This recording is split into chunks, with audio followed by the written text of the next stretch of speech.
I'd like to ask you to speak about your experience in Belmont. Thanks. Ann Mann. I moved into Belmont 20 years ago. I had a little boy, I'm going to start with a story first.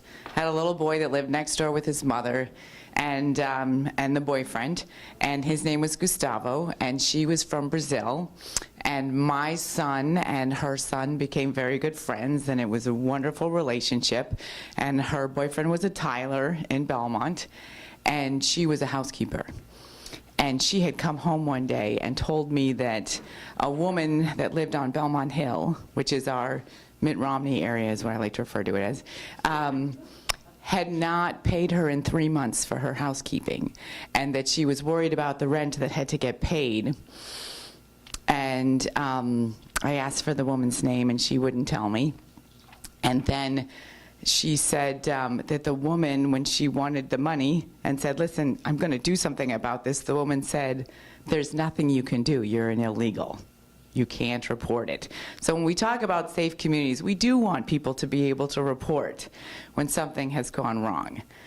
Well, it did turn out that somebody did report her. And I don't know when and I don't know where, but she said, I have to go back. I have to go back to Brazil. And this was before the whole Trump ICE thing even got initiated. There are people that will always be afraid of people that aren't white, and will. I'll give a couple more examples later, but and so I begged her to let me keep Gustavo, because Gustavo would come and have sleepovers with my son, and he would say, I don't want to go back. I'm scared to go back. People die on the streets at night where my mother's going to be taking me back. And I pleaded with her to let me have this boy. I said she could come back and get him, let me just get him through school. And I was talking to the school system and the principal to figure out if there was a way that they could do this. And they said, we can't, Ann. We can't because of things that have been reported. I'm so sorry. So for 10 years, I've been looking for Gustavo. Anyway, and because I can cry like this, the police department knew that they could not resist me when I told them I was going to make Belmont a welcoming town, because I cry at the drop of a hat. And I tell this story over and over again. And so it turned out initially there was resistance. I went to the police department. This was just a thing where I learned about what the new ICE policy was. I learned that Belmont might be asked to spend its own budget, our tax dollars, for federal guidelines that I didn't believe in. And so initially when I went to the police department, there was resistance. And they said, Ann, we're not going to get involved with this. And I do a lot of Facebook posts, and people were saying, you know, we could stop getting federal money if you do this. And then I spoke to the town lawyer, and he said, absolutely not. There's going to be no denial of federal money. That's against the Constitution. And so when I met with the police department and there was a little bit of resistance, the newspaper interviewed me afterwards, the editor of the paper, and I said, oh, it went great. We're both on the same page, and we're going to be writing this up together, and we're co-authoring it. I love my Belmont Police Department. So I cornered him, and there was nothing he could do, because everyone who asked me would say, what, isn't there resistance? I said, there's no resistance. We're doing this together. We're going to co-author.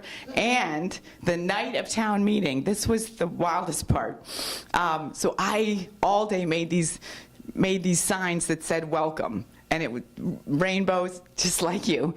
Pretty, welcome, wonderful. And this was getting printed in the paper every week, that Ann Mann has this bylaw that she's going to be putting on the floor of town meeting. Not a bylaw. A non-binding resolution, but it was in writing, and it was guaranteed that the police were going to follow it, and there were enough people there to make sure it was going to have it. But so we did have adversaries, but they weren't members of town meeting. These were people that were saying, this is going to bring ISIS to Belmont. I mean, there are funny people, and they do come out of the corner when you do things like this.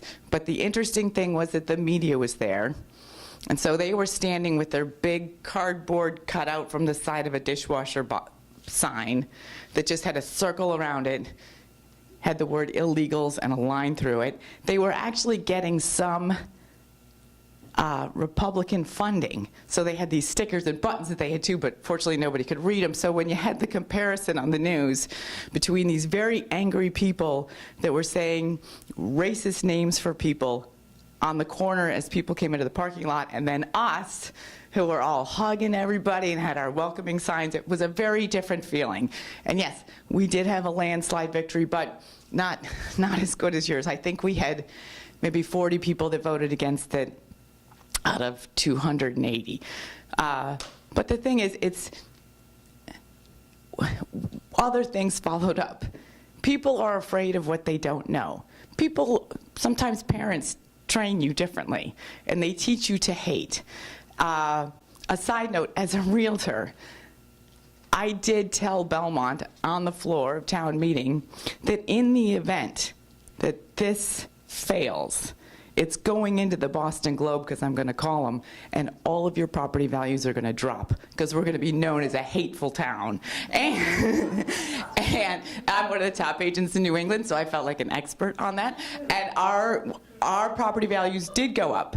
And when I sell houses in Belmont, in Arlington, in Somerville, I talk about how this is a welcoming, diverse community. I make it part of the sales pitch. So Winchester, and I have sold houses in Winchester, but I haven't been able to give you that connotation yet. If you want to be part of it, you want your property values to go up and your sale prices to be higher, become a welcoming town.